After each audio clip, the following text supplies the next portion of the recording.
Amém, queridos? Irmãos, Filipenses capítulo 2, versículo 3, 4, 5, 6, 7. A gente vai estar falando ali sobre esse capítulo aqui. Mas antes de eu entrar nesse capítulo, eu quero dar assim uma breve introdução.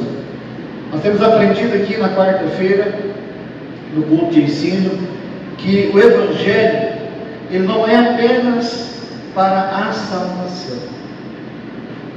Quando você olha também o livro de Timóteo 3,16, lá ele diz assim que a palavra de Deus, ela, além da salvação, ela também é apta para nos ensinar, corrigir e nos exortar, e nos dar um conhecimento e nos tornar aptos, para fazer as boas obras. Então, eu quero que você preste atenção nisso, que é o meu foco nessa noite. A palavra de Deus, o Evangelho, a igreja, a casa do Senhor, não é só para a salvação. Quando nós servimos a Deus, é muito mais do que salvação. Eu sempre falo assim, olha, Jesus é aquele que salva, é aquele que cura, é aquele que liberta, é aquele que transforma. Eu dizia na quarta-feira aqui que às vezes tem pessoas que falam assim, olha, eu já vou na casa do Senhor, então eu agora já sou salvo, e eu posso viver da maneira que eu bem entender. Porque para ele às vezes só é o que interessa, o que importa é falar assim, não, eu estou salvo. Mas não é só isso. O livro de Timóteo fala que a palavra de Deus, ela é apta, ela é oportuna para exortar, para corrigir, para ensinar, para instruir, para repreender. Então você para pensar que a palavra de Deus, ela pode trabalhar na vida de uma pessoa em várias áreas. Em várias áreas. Por que a gente vê alguém que tinha um comportamento, tinha um linguajar, tinha uma forma de vestir, e depois que veio para a casa do Senhor, depois que tem Jesus como Senhor e Salvador, tudo é transformado na vida daquela pessoa. Você já deve ter visto ao longo dos anos para trás, muitas vezes a pessoa, um homem ia para a casa do Senhor, a primeira coisa que ele fazia, ele trocava a forma dele de se vestir. Ou seja, então não é só a salvação. Nós precisamos entender, eu quero que você entenda isso. A palavra de Deus vai além da salvação. Então quando você vê alguém que está servindo ao Senhor, a gente olha para aquela pessoa e já espera ver nela, ou nele, uma diferença. Alguém diferente, alguém especial. Por quê? Porque a gente fala, essa pessoa está na casa de Deus, essa pessoa está na igreja, essa pessoa ela é evangélica, essa pessoa é cristã. Então quando você olha, é isso que você espera ver, é isso que a sociedade espera de nós. Ela olha para mim, olha para você, ela nos vê como uma referência, como um espelho. Então não é só a salvação, mas é também várias áreas das nossas vidas sendo transformadas pela palavra de Deus. E aqui no livro de Filipenses, no capítulo 2, no versículo 3, diz assim: nada façam por ambição egoísta ou por vaidade, mas humildemente considerem os outros superiores a vós mesmos.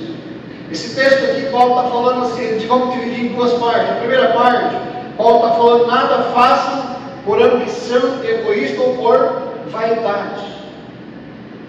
Nada façam por ambição egoísta ou por vaidade. Nós precisamos entender, irmãos, que a nossa vida não é uma competição. Repita comigo, assim, a minha vida não é uma competição. Nós precisamos entender que a nossa vida, a nossa caminhada, ela não é uma competição.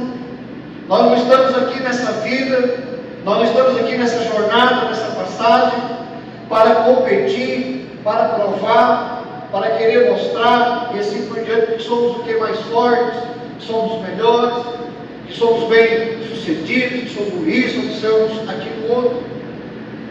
Nós não estamos aqui para provar isso para ninguém. Embora que o mundo aí fora, ele tenta nos convencer do contrário. Ele tenta nos convencer do contrário. Porque trabalha em contrário. Trabalha ao contrário. Trabalha em contrário. Então o mundo tenta nos convencer do contrário. De que precisamos correr atrás do reconhecimento, do poder, da glória, do status. Na linguagem de hoje, né? Dos cliques, dos likes. Isso é o que o mundo fala para nós. Fala para as pessoas, fala para a humanidade. Quantas pessoas já não perderam a vida porque queria fazer uma foto num local inusitado, diferente, perigoso, porque aquela foto ia dar muitos likes, muitas curtidas, muitos comentários, e ela perdeu a vida, tentando provar, tentando mostrar. E aí quando você olha para a palavra de Deus, ele está dizendo lá: nada faço por ambição egoísta ou por vaidade. A nossa vida, a minha vida, a sua vida, não é uma competição. Nós não estamos aqui concorrendo com ninguém, não estamos competindo com ninguém. O Evangelho, irmãos, ele nos chama para um caminho diferente. Qual é o caminho que o Evangelho nos chama, nos convida? O caminho da humildade, o caminho do amor e o caminho de servir um ao outro. Olha quanta diferença, irmãos. Olha quanta diferença. Então, se eu começo a entender que ao servir a Jesus, ao estar na casa do Senhor, ao estar vivendo o Evangelho me mostra o caminho da humildade, o caminho do amor, o caminho de ser servo, o caminho de estar servindo uns aos outros. E às vezes a gente não entende, a gente é cristão, a gente está na igreja, está na casa do Senhor, e a gente não entende, a gente não compreende. Ou a gente às vezes esquece, não pratica, e às vezes começamos a competir, a concorrer, a disputar. Eu aprendi ano passado, acho que foi ano passado, quando me hackearam uma página do Facebook. Muitos de vocês eram lá inscritos lá, 29 mil seguidores, fiquei doido, porque era uma página antiga. Aí eu fui reclamar, primeira vez que eu fui reclamar, aí estava lá assim, eles falam assim, que você tem que abrir uma disputa. Eu nunca tinha prestado atenção, mas lá está assim, abrir disputa. Abrir disputa. Você tem que abrir uma disputa, para você reaver, para você conseguir, para você ter êxito. Você tem que abrir uma disputa. Hoje aí fora não é dessa forma. Você tem que abrir uma disputa. Você tem que abrir uma concorrência. Mas a palavra de Deus fala para nós que não. Nada façais por ambição egoísta ou por vaidade. Paulo está falando, não é por aí o caminho. O Senhor nos chamou para sermos servos. O Senhor nos chamou para sermos pessoas de humilde. Quando fala de humilde, não estamos falando aqui de condição financeira, mas de comportamento. Pessoas educadas, pessoas decentes, pessoas que sabem entrar, que sabem sair, que sabem se portar. É disso que ele está falando. De ser pessoas que servem um ao outro, ser servo. Pessoas que manifestam o amor do Senhor para com as outras pessoas. Irmãos, quando Jesus estava lá em Jerusalém, por causa das profecias do Velho Testamento, os judeus na época que Jesus circulou por ali, eles esperavam um Messias, alguém que seria um poderoso guerreiro, que seria um poderoso militar, que ia vencer aquelas guerras, que ia livrar Israel ali, do jugo ali dos romanos, por exemplo, ou das outras nações. Era isso que eles esperavam. E quando Jesus veio, ele teve dificuldade de explicar para os seus discípulos que não era para aquilo que ele tinha vindo. Tem uma hora que ele falou: olha, meu reino não é daqui. Se ele fosse daqui, o voo teria dito. Porque eles tinham uma visão, um entendimento errado. Porque eles olhavam o mundo natural. Eles queriam as coisas naturais, as coisas eternas. E Jesus veio ali como Messias, para estabelecer um reino espiritual. Mas eles queriam o reino natural. Eles queriam um rei natural que fosse ali, vencesse as guerras, exercesse o poderio militar, livrasse Israel ali daquelas situações com Roma, por exemplo. E Jesus falou: não, eu vim para servir. Eu não vim para ser servido, eu vim para servir.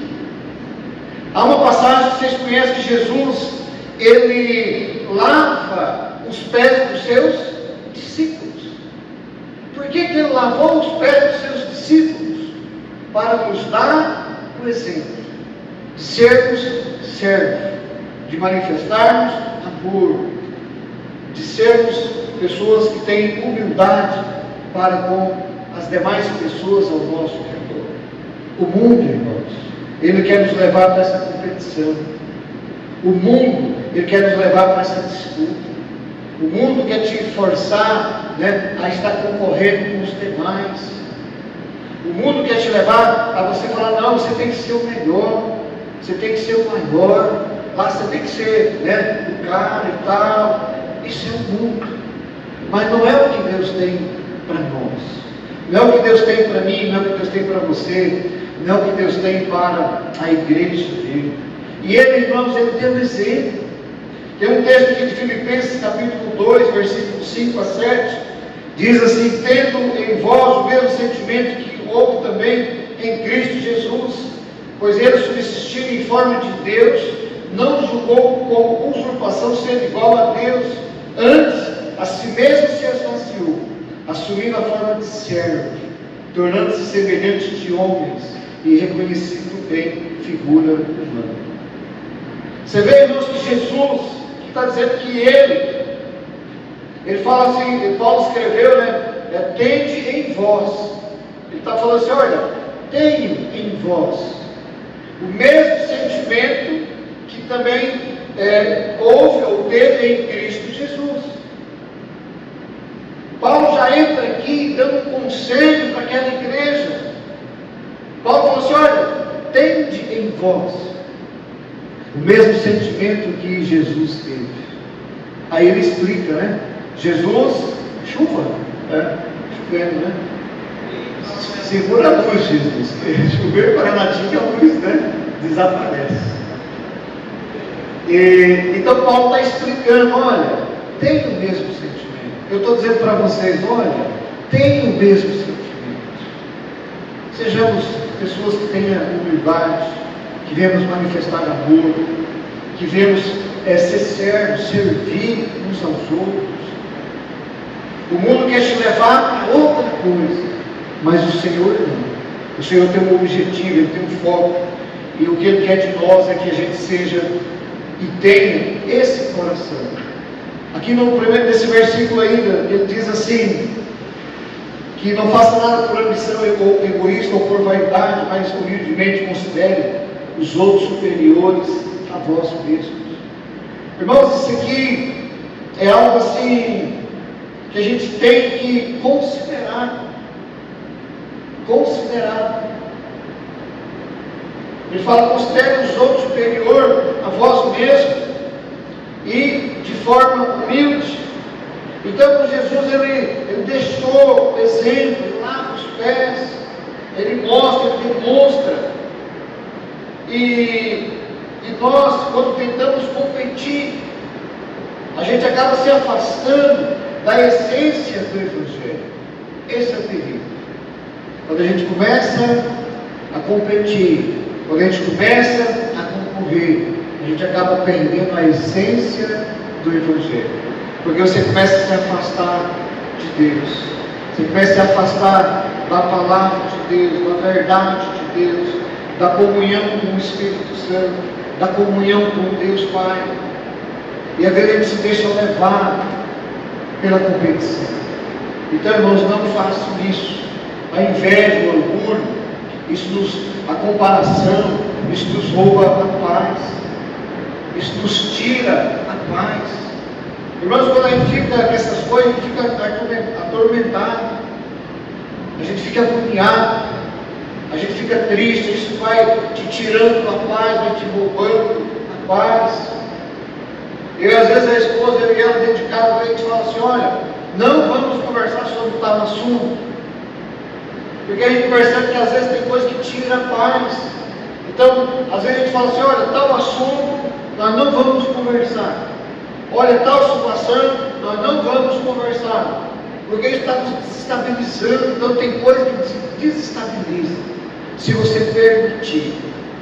Então tem coisas que é bom que você não permita, porque isso vai te roubar a sua paz, isso vai te tirar o seu descanso.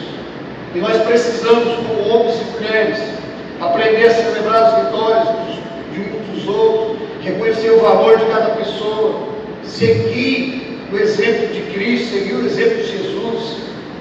Então, quando a gente começa a celebrar a vitória do outro, a reconhecer um ao outro, a dar valor um ao outro, a servir um ao outro, a gente começa a encontrar o que é o verdadeiro sentido da vida, o verdadeiro sentido de você viver, porque você vai estar bem consigo mesmo.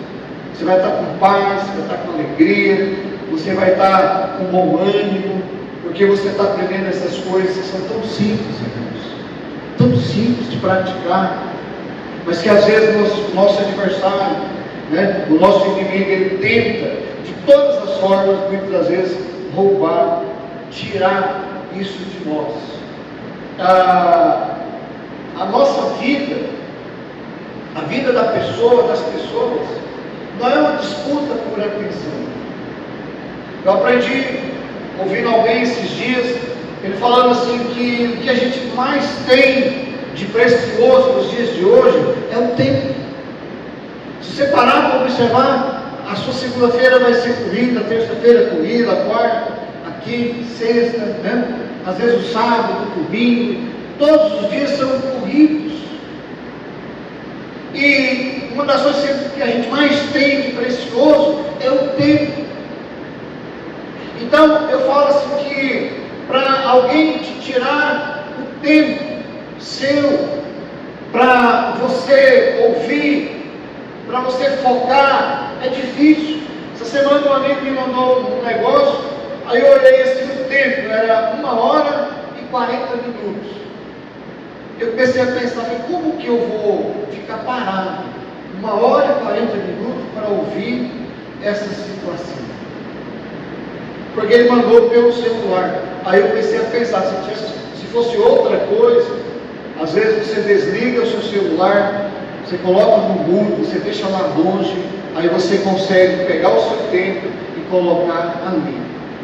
Mas como tudo vem pelo celular, tudo é pelo celular, então, se você parar aqui 1 hora para ouvir tal coisa, irmão, se não tiver desmarcado lá a notificação, no meu celular tudo é marcado para não receber notificação.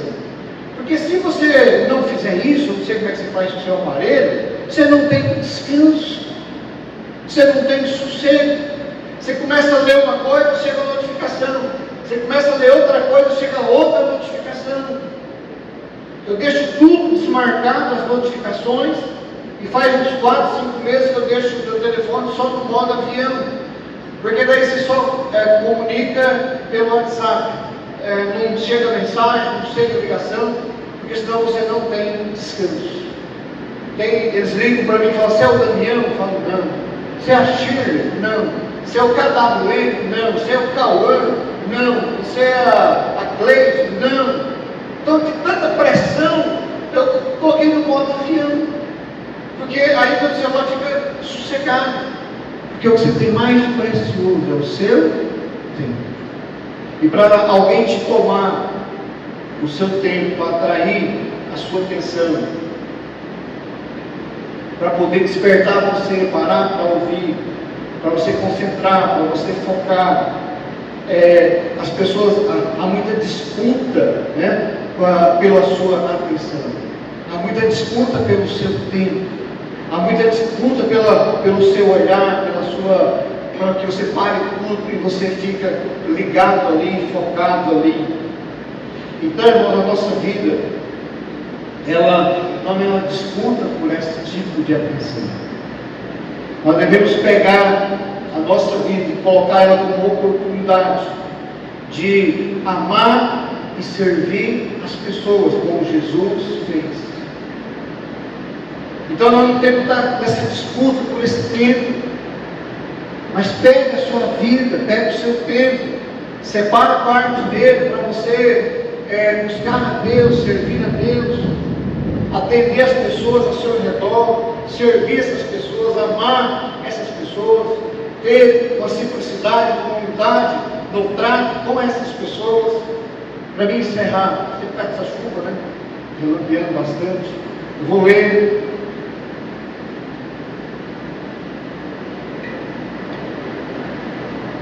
Evangelho de João, capítulo 3, versículo 14 e 15. Lá diz assim: ora, se eu sendo o Senhor e Mestre,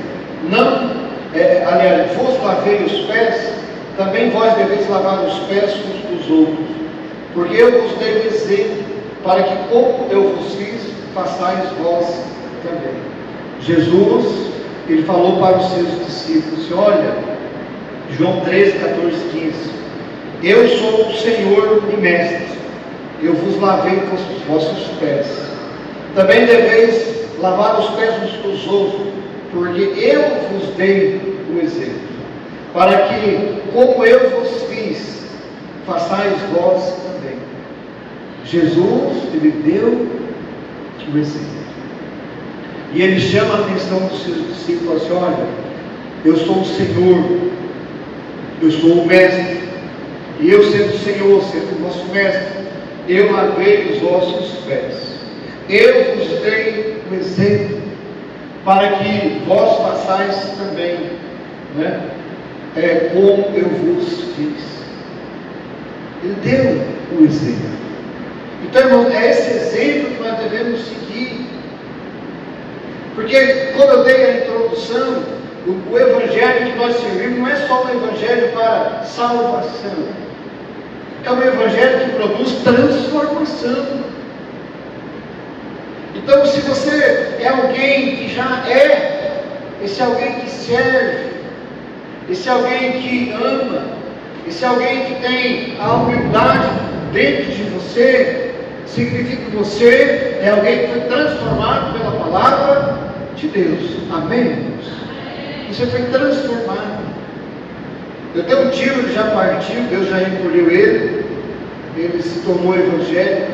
Ele era um homem que, quando ele era ímpio, ele era extremamente nervoso, bruto, ignorante, xingava, brigava, vinha jogar prato de comida no chão, xingar um palavrão, pegar o prato de comida e lançar no chão, na hora do almoço. Era um homem violento. Aí eu vim embora, depois de muitos anos eu voltei lá, ele estava cristão, crente. Irmão, pensa numa transformação de vida, né? Pensa numa transformação. Ele transformou tanto, que um dia eu fui lá e falei assim para ele: tio, o senhor podia ir lá em Paranatinga um dia, pregar na nossa igreja lá. Aí ele olhou de mim e falou assim: lá, vocês pregam usando o quê? A Bíblia ou esses notebook? Aí eu falei, tio, é Bíblia, às vezes é tablet, essas coisas assim, né?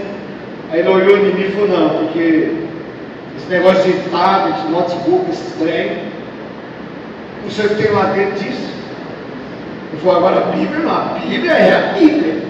E foi assim que eu fui para a igreja, eu e sua tia, ele tinha uma bicicleta, e chegou lá em tal lugar, o ladrão nos atacou. Quando ele viu a Bíblia na bicicleta, falou: opa, aqui é o nome de Deus. me largou e foi embora. Se fosse outra coisa, ele tinha me roubado. Então ele foi transformado de forma radical. Radical. Eu estava bravo com o pastor dele, porque o pastor dele pregava usando o notebook. Ele falou: eu não sei o que tem no computador do pastor. Na Bíblia eu sei, daquele notebook eu não sei. Então ele foi tão transformado comigo que ele ficou até radical. Mas esse é o Deus que nós servimos, amém, irmãos? Que traz essa transformação, que faz essa mudança. E hoje aqui eu foquei essa mensagem apenas nesse ponto, que sejamos transformados, que tenhamos amor para com os outros, que tenhamos humildade uns para com os outros, e que possamos servir uns aos outros. Amém, queridos? Glória a Deus.